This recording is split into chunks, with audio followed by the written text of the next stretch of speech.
We're here in the nursery today because there are a couple of jobs that I'd like to tackle. I wanted to show you, this is Amaranthus Green Giant.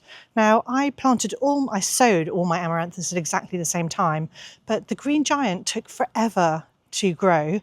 But I come back from holiday and it's about 7 foot tall, so it's definitely a green giant, and I actually did pinch it, so I'm not sure why. I mean, you could see I pinched it because it's got so many blooms, but it's absolutely massive. It's stunning, and I think I want a whole row of those at the back of one of my borders next year. Anyway, let me tell you what we're going to be doing today. So I am going to pot up the Rudbeckia that I'm desperately potting up. I may well pot up some of the Aquilegia too, or Columbine, Granny's bonnet. I'm also going to be planting up a birthday present. So back from September, I'm going to plant up a birthday present that I've got, and hopefully I can get Richard to show me how to hang it on the wall, because I would like to tackle that job myself.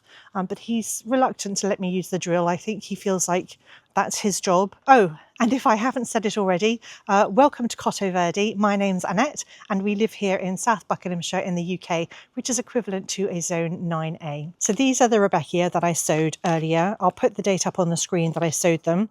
I've got, the reason I'm potting them on today, because they're not huge, is because I've got more than one seedling in each cell, and I don't want the roots to become entwined with each other.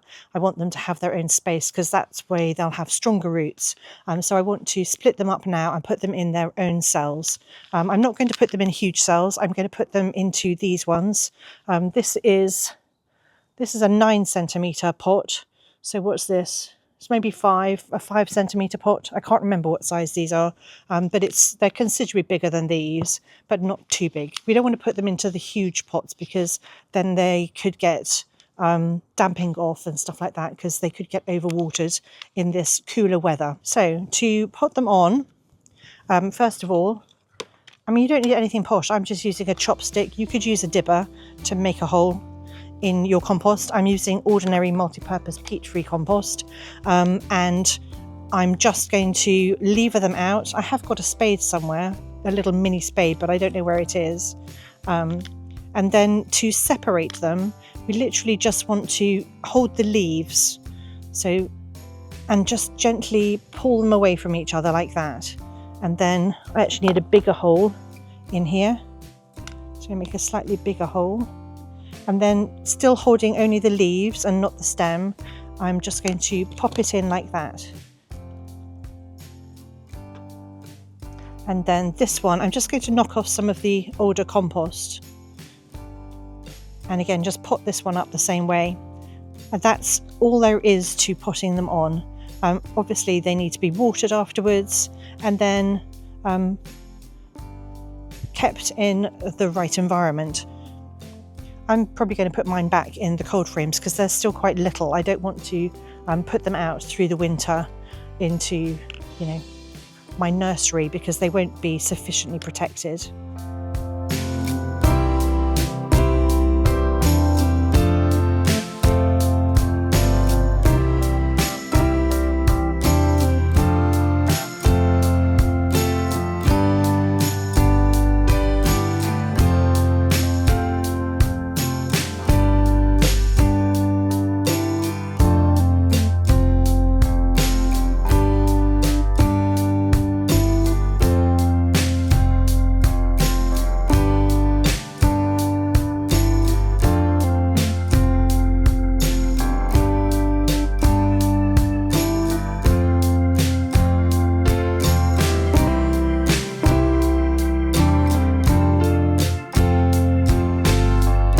The other thing I'm potting up today is the Salvia amistad that I rooted in water.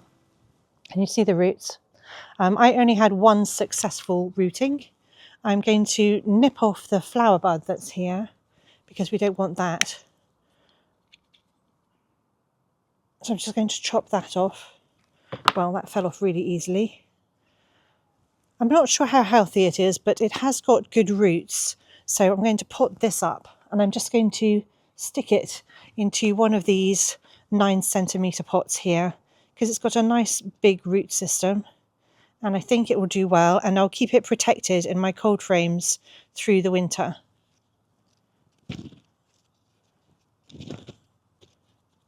And then I have got one snake root as well. I'm going to take off the dead leaves. In fact, I'm just going to take off the whole flowering stem. We don't want that. And then it's got a couple of roots on the bottom. Don't know if you can see that. So I'm going to put this one up too. And these were the only successful cuttings that I had out of all the ones that I took in water. So the other thing that I'm doing today is I'm going to pot up something that I got for my birthday, was given for my birthday, which is this sort of, it's like a wall hanging where you can put pots inside. It didn't come with any pots, but I've got 2 pots that fit it perfectly. So like this, 2 little pots.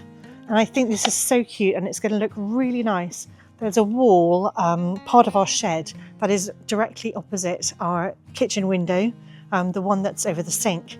And I've always wanted just a bit of colour there. So this is going to be perfect. So I'm going to pop some pansies in these containers. And this is one called Fizzy Raspberry. And I think it's absolutely gorgeous. I couldn't resist it. It's just a load of different purples with a bit of white. And I just think it's so cheerful. And I think they're going to look cute as anything. The reason that I've chosen pansies is because actually, whilst this wall gets light behind me, it doesn't get an awful lot of sun, especially further down this end, which is opposite our kitchen. It really doesn't get direct sunlight. The pansies will be absolutely fine there. Also, they'll be quite far away from the slugs and snails, hopefully, and so I'm really hoping that they do quite well. So these pots do have holes in the bottom, which is important, but I'm going to put a bit of curved crock so that water can still get underneath, but the soil hopefully won't fall out. I'm just going to cover the holes with that bit of crock like that. And then I'm just putting ordinary multi-purpose peat-free compost in. I think I'm going to get some plant food too, because I want these to flower through the year.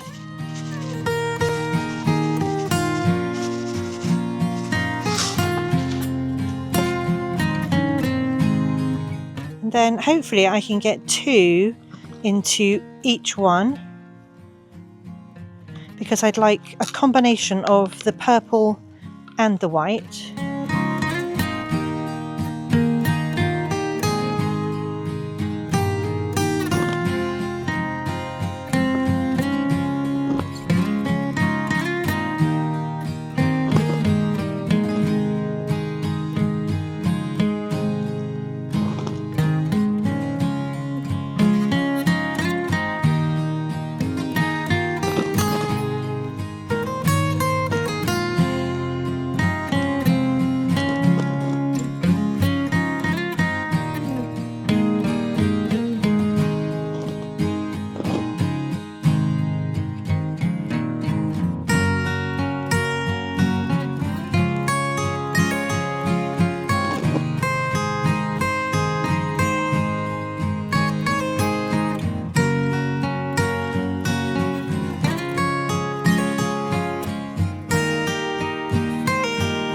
I'm not sure I should be taking instruction from Richard, because he's made me drill the holes too deep, because I asked him how deep to drill them and he said keep going. And also the drill bit he gave me was too big for the rule plug, so now we've got to make some more holes.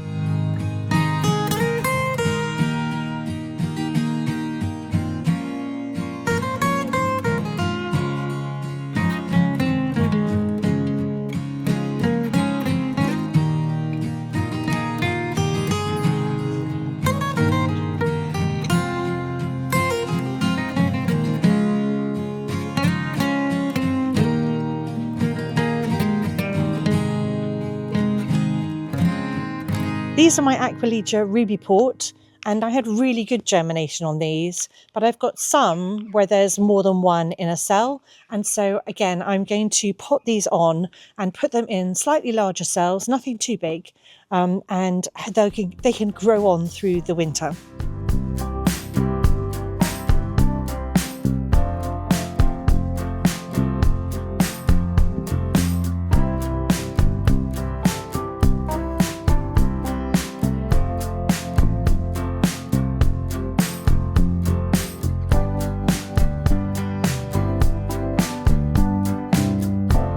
These ones here are Aquilegia Cottoverdi, and it's just what I've decided to call them. However, this is definitely a weed, so we don't want that one. That I'm not going to pot on. I can tell it's a weed because of all the roots in there. But this is an Aquilegia, so is this, and this is another weed. So I'm going to pot these two on.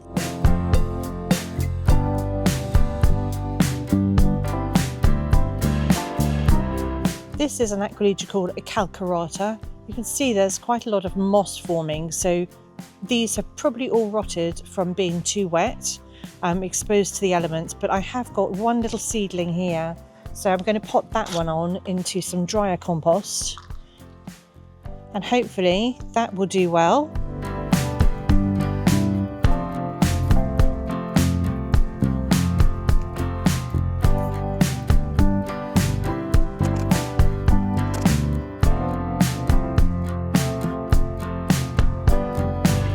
So this is where I've put the Aquilegia, basically back in the same place, just in larger pots, and I'm not going to put the lids back on them now, so they can cope completely fine without the lids. They're in slightly larger trays. These are my sweet rocket that are doing so well. And then over here, this is the Rudbeckia Irish Eyes. I do need to label all the pots. And then here underneath the lid, you can see just at the edge, this is where I've put the cuttings. Because they were inside and I'm bringing them now outside, they need sort of extra protection for the time being, but I will be able to take them out from underneath this lid eventually. But for now, I'm just going to protect them a little bit more. And then I put the lids of the cold frames down in the evenings. So I have got some more dahlias that are ready to be dried. They've been dug up and rinsed, and I just need to prep them. And so that's something else that I'm going to do today. I thought I'd bring you along for that. And I'll explain again how and why I'm prepping them. So this is one of the reasons why we rinse our dahlias before we store them, because then you can see, I'm really hesitant to touch any of it because I don't want to spread the disease. But all this really weird looking growth here, all of that is gall. In fact, this is a really good example of some horrible gall. Both bits of this tuber have got gall in it, and so we're going to put this not on the compost. This is going to go in the bin. Now if we get back to it, so when we dig up our dahlias, we leave kind of, a stem on there so that it helps us carry them and pull them out of the ground. It helps when we're rinsing them as well. And also we tie this flagging tape around the stem. And what I'm going to do, and what I do, is I chop off the stem because it takes up room in storage and I don't want it. We don't need the stems anymore. These are old stems. Nothing's going to happen with them. So I chop the stems off like that, which is why I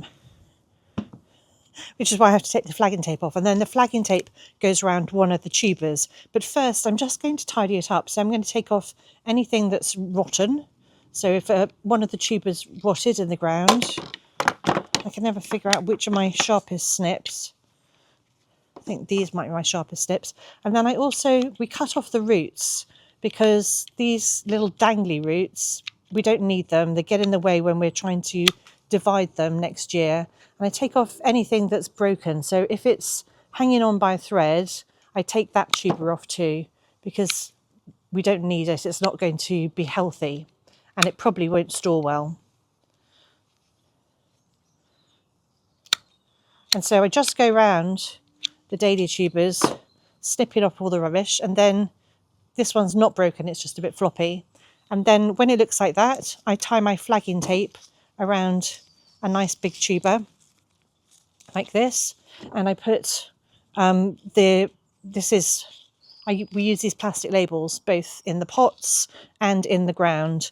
And so I just tie that to the tuber as well, tie it up like that. And then I tip it upside down and place it in a crate to dry out for about a week, just until it's dry.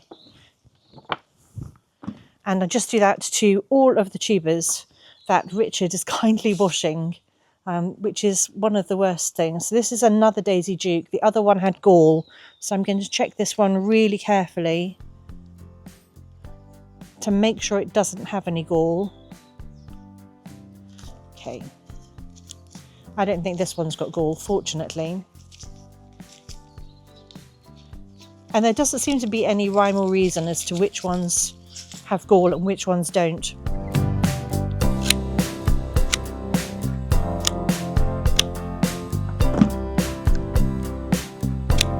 So all the stuff that I'm chopping off, as long as it's not from a dahlia that's got gall, then it just goes in the compost or on the compost bins. So I'm chopping off, this is a very wet and soggy mouldy tuber. Get rid of that completely. And then again, just cleaning it up. You do not have to chop these little roots off. And certainly if the weather was really cold, I wouldn't bother. I would just get them into storage, get them drying and into storage as quickly as possible.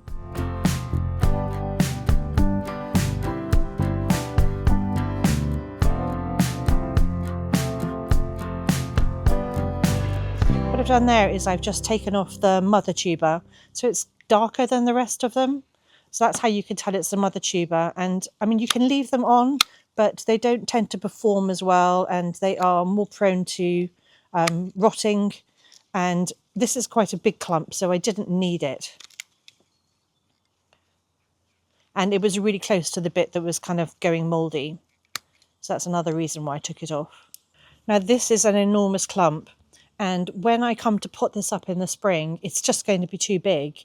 And so I'll need to divide it. So rather than dividing it in the spring and then having to wait for it to callus over, I'm going to split it now. I'm not going to split it completely, but just down to manageable sizes. And this is Moor Place. Lovely burgundy little ball, mini ball tulip, dahlia. So I'm going to just go down the middle, I think, you know, where the stems are, and I'm not going to be too precious about it. What I'll do first is just chop these back, and then I'm going to use my blunt snips to just go down the middle. You could use a knife or a hori knife, something like that.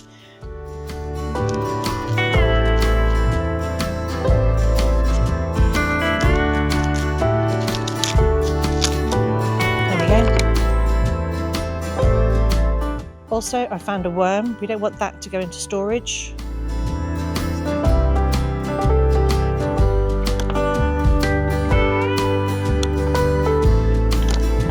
So even this is quite a big clump, but what I'm going to do is I'm going to chop off all the broken bits and all the dangly bits and just see what it looks like and see if I need to make it smaller.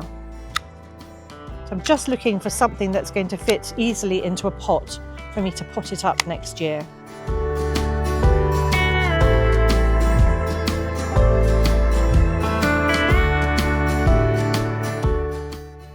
And now that I've made it a more manageable size, actually what I can see is that it's still a little bit muddy, and so it's not going to dry very well. So I'm going to get I've just rinsed it myself. I'm just going to rinse some more of the soil off.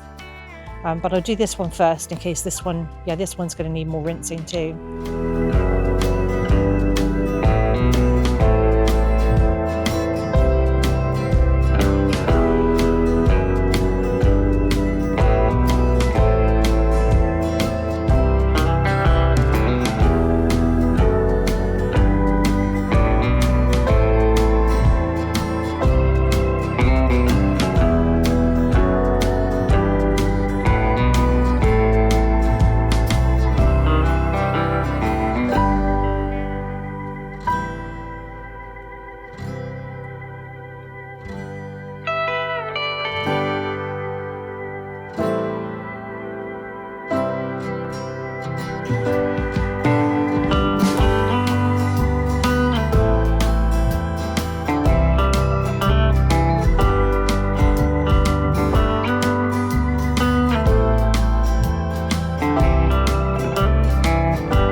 I really hope you've had fun with me as I tackled a couple of little jobs here in the garden. Thank you so much for watching, and I'll see you all next time.